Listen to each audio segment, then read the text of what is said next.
भगवान को पाने के 9 मार्ग हैं। पिताजी, इनमें से जो आपको अच्छा लगता है उसे ही चुनिए और अपने मन से वैर को बुला करके श्री हरि से प्यार कीजिए।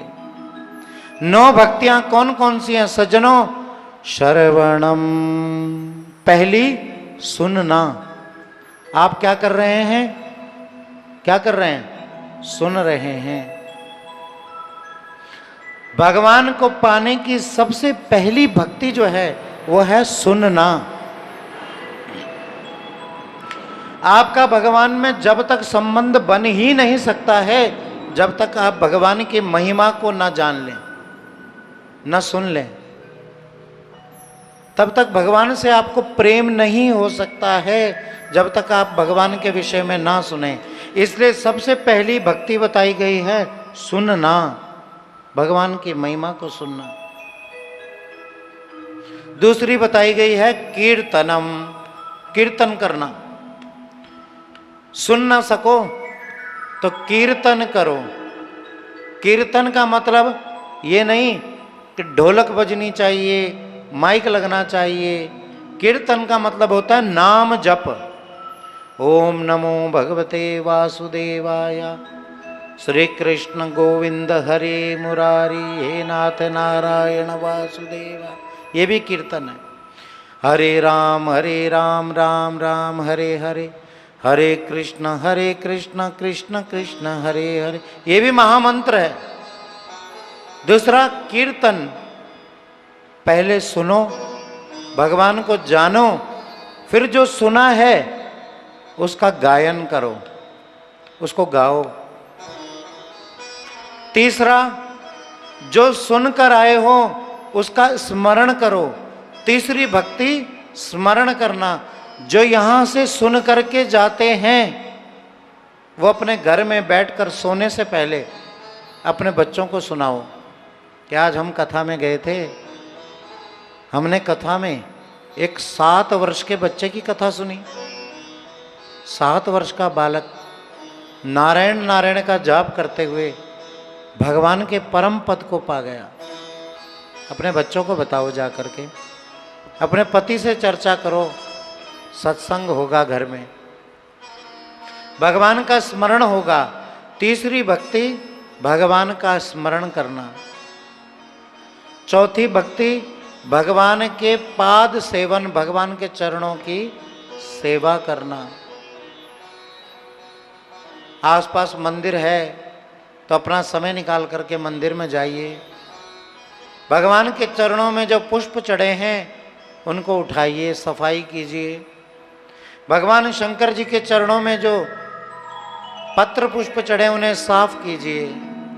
भगवान के चरणों की सेवा कीजिए।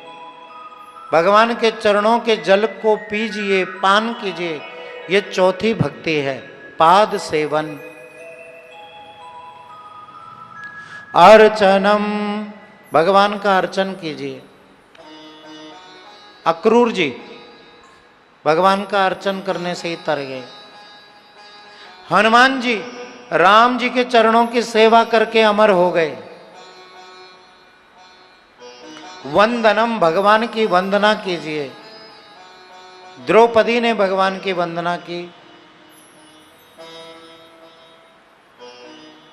तो सुख प्राप्त हुआ।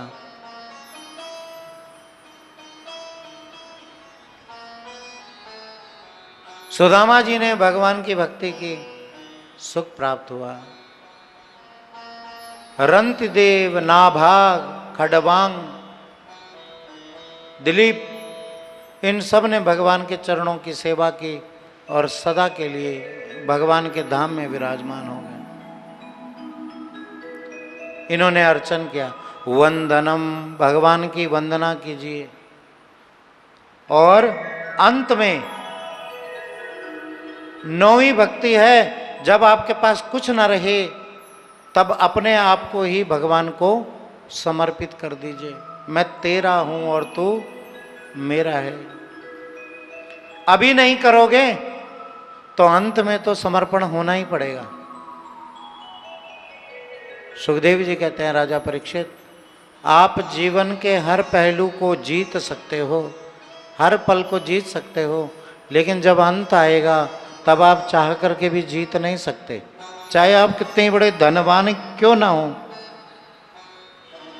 चाहे आप कितने बड़े बलवान क्यों ना हो, चाहे आप कितने बड़े सामर्थ्यवान क्यों ना हो,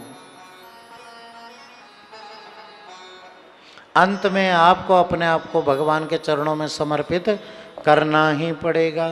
तो नौवीं भक्ति क्या है? सख्यम आत्म निवेदनम, अपने आप को भगवान के चरणों में समर्पित कर देना। दोबारा से सुनिए, पहली भक्ति सुनना, दूसरी भगवान का कीर्तन करना, श्रवणम कीर्तनम विष्णु स्मरणम, तीसरी स्मरण, भगवान की याद बनी रहे, चौथी स्मरणम पाद सेवनम, भगवान के चरणों की सेवा, ये चौथी, अर्चनम पांचवी, वंदनम छठी, अर्चनम वंदनम दास्यम,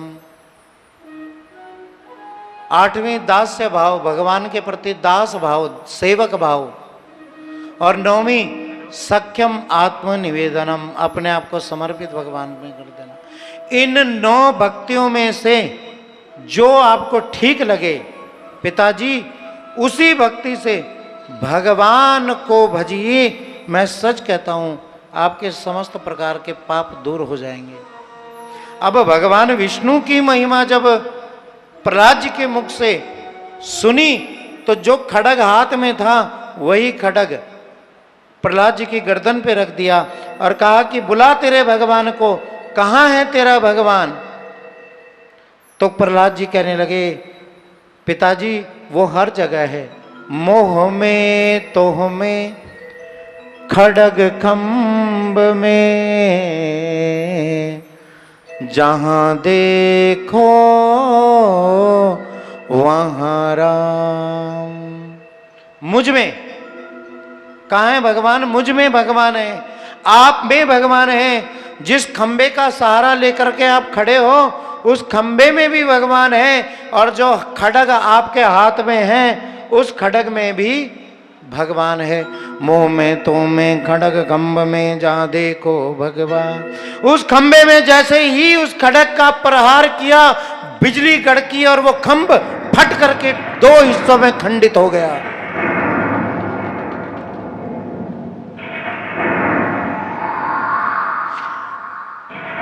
और भगवान नरसिंह के रूप में प्रकट हुए। आधा रूप धरा नर का, प्रभु आधा सिंह सुहाया। खंभ फाड़ के प्रकट भय प्रभु, अचरज रूप बनाया। आधा जो है नर का शरीर है और आधा सिंह का शरीर है। खंभ से प्रकट हुए, उस हिरण्याकश्यप को पकड़ा और घसीटते हुए देहली पर ले गए।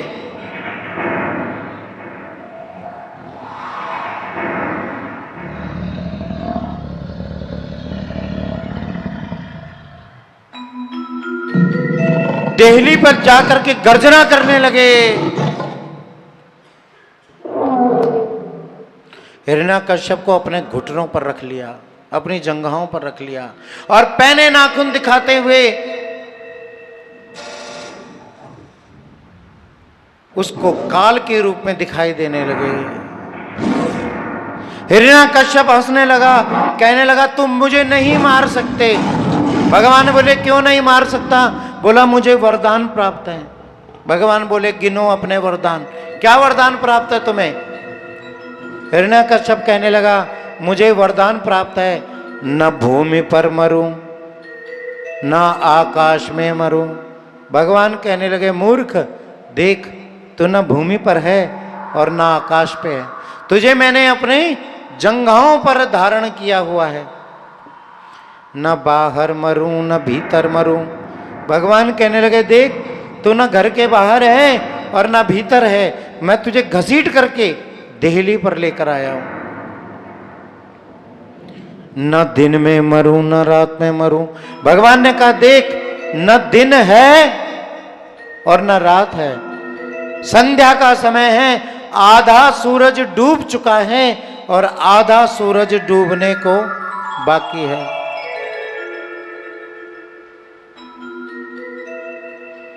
न नर मारे न पशु मारे। भगवान ने कहा देख, न मैं नर हूं और न पशु हूं, आधा नर और आधा पशु हूं। इस संसार में मां और पिता से उत्पन्न प्राणी मुझे नहीं मार सकता, ऐसा ब्रह्मा ने मुझे वरदान दिया। भगवान कहने लगे, न मेरा कोई पिता कहावे, ना कोई जननी जाया।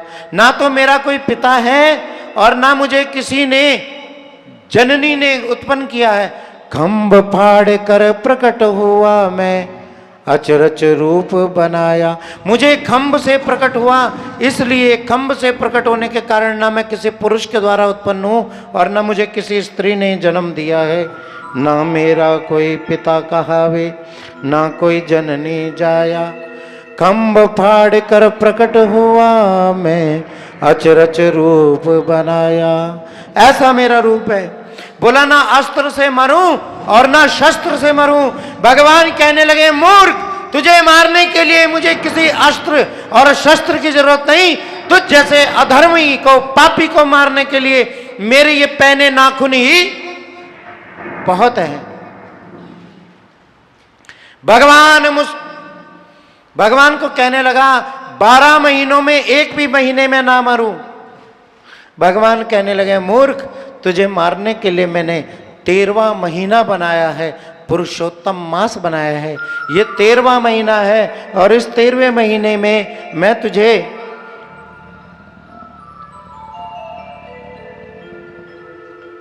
मारने के लिए प्रकट हुआ हूं। बोल, तुझे और क्या वरदान प्राप्त है? सारे वरदान जो है निरर्थक हो गए, व्यर्थ हो गए। भगवान ने विशाल गर्जना की और अपने पहने नाखूनों के साथ इस हिरण्यकश्यप का पेट फाड़ दिया।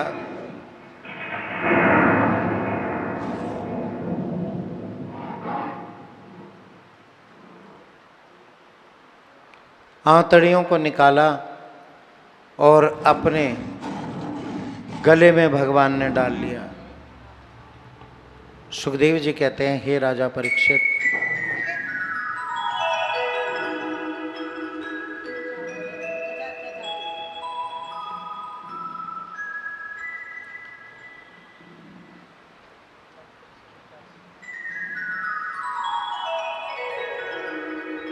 सुखदेव जी कहते हैं, हे राजा परीक्षित,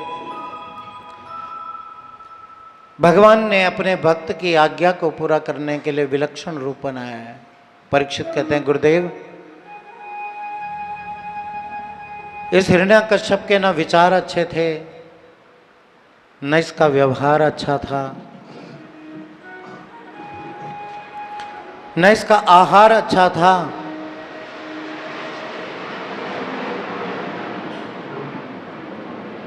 फिर भी इसने भगवान की उन आंतड़ियों को निकालकर अपने गले में डाल लिया। इसका क्या प्रभाव है? इसका क्या अर्थ है? सुखदेव जी कहते हैं, राजा परीक्षित, पापी से पापी प्राणी भी अंत में यदि भगवान की शरण में आ जाए तो भगवान उसे अपने हृदय से लगा लेते हैं, अपने गले से लगा लेते हैं। बेशक इस दैत्य का ना खाना अच्छा था, ना आहार अच्छा था, न व्यवहार अच्छा था, न विचार अच्छे थे, लेकिन भगवान का स्पर्श होने से ये पवित्र हो गया, दिव्य हो गया। और जिस पे भगवान का स्पर्श हो जाए वह दिव्य हो जाता है। प्रहलाद जी हाथ जोड़ करके खड़े हो गए। तब भगवान ने शांत स्वरूप बनाया। प्रहलाद जी ने प्रार्थना की, न केवलम में भक्तश्च राजन, सवे बलम बलिनाम चा परेशाम, परे वरे मिस्त्रिजंगमाये, ब्रह्मादयो ने वशम प्रणीतः, स ईश्वर काल उरुक्रमो सबीजः, सह सत्व बलेन्द्रियात्मः, सैव विश्वं परमा स्वशक्तिभिः सृजन्त्यवन्ति गुणये त्रियेशः। बड़ी सुंदर स्तुति प्रहलाद जी ने भगवान की और भगवान ने अपना शांत स्वरूप बनाया और प्रहलाद जी से पूछा कि पुत्र बताओ तुम्हें क्या चाहिए। अपनी गोद में भगवान प्रहलाद जी को बिठाए हुए हैं, एक हाथ से प्रहलाद जी के सिर पर सहला रहे हैं और अपनी जीभ निकाल करके प्रहलाद जी के मस्तक को चूम रहे हैं, चाट रहे हैं। और भगवान पूछ रहे हैं प्रहलाद तुम्हें क्या चाहिए। प्रहलाद जी कांपने लगे, भयभीत होने लगे। भगवान का रूप देख करके कंपकपाती आवाज में बोले कि प्रभु मेरे पिताजी ने आपसे जीवन भर बैर रखा,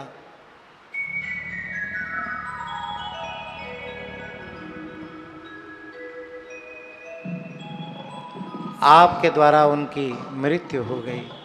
मुझे यदि आप कुछ देना चाहते हैं तो सिर्फ यही चाहिए कि मेरे पिताजी के जितने भी पाप हैं उन समस्त पापों को आप क्षमा करें और मेरे पिताजी को मुक्ति के साथ अपने श्री चरणों में स्थान प्रदान करें। भगवान कहने लगे कि तुम्हारे पिताजी की मुक्ति तो मेरा स्पर्श होते ही हो चुकी है। तुम्हारे पिताजी ने मुझसे बैर जरूर रखा, लेकिन जितना नाम जप तुम्हारे पिताजी का था उतना नाम जप किसी का नहीं था। तुम्हारे पिताजी ने मेरा बहुत नाम लिया, बेशक बैर भाव से लिया, लेकिन नाम लेना तो मंगलदायी होता है। भाव को भाव अनख आलास हो, नाम जपत मंगल दिशि दस हो। भगवान का नाम तो कैसी भी परिस्थिति में लिया जाए वह सदा कल्याणकारी होता है। अब देखो,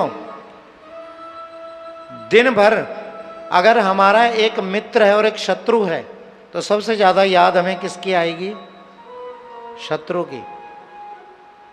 मित्र की इतनी याद नहीं आएगी, लेकिन शत्रु की ज्यादा याद आएगी। तो प्रहलाद जी ने इतना नाम जप नहीं किया जितना हिरण्यकश्यप ने किया। खाते हुए नारायण मैं तुझे छोड़ूंगा नहीं, सोते हुए हे विष्णु मैं तुझे छोड़ने वाला नहीं। स्वप्न में भी भगवान ही दिखाई दे रहे हैं, जागते हुए भी भगवान दिखाई दे रहे हैं, सोते हुए भी भगवान दिखाई दे रहे हैं। अपने प्रेमी का इतना स्मरण नहीं होता जितने अपना बैरी का स्मरण होता है। तो नाम जप के माध्यम से तुम्हारे पिता की मुक्ति तो हो चुकी है, अब बताओ तुम्हें क्या चाहिए। भगवान को प्रहलाद जी कह रहे हैं जिसे आपका दिव्य स्वरूप प्राप्त हो जाए उसे और क्या प्राप्त हो सकता है। ब्रह्मादय सुरगणा मुनयोथ सिद्ध्या सत्वेक्तान मतयो वचसां प्रभावे नाराधितं पुर्गुणैरधुनापि विष्णु किं तोष्टुमर्हति समे हरि रूप प्रजायते।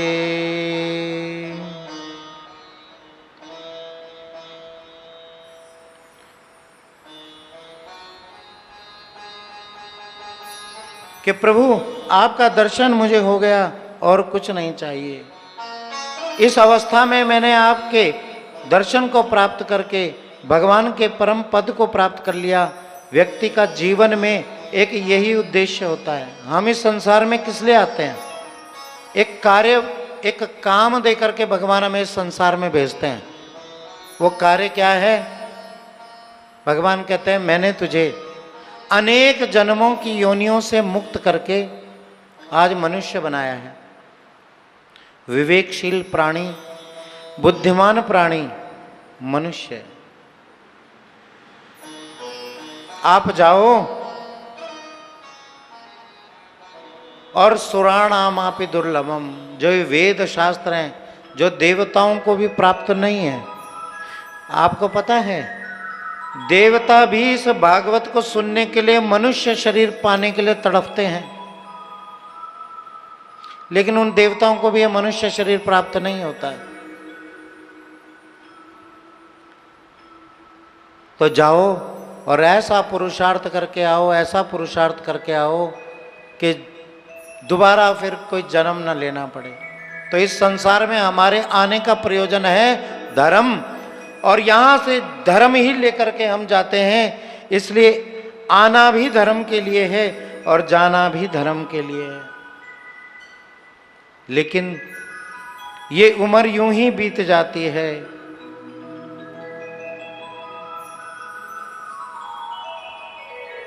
इसलिए भजन करने की आदत बनानी चाहिए, भजन को धीरे धीरे बढ़ाना चाहिए।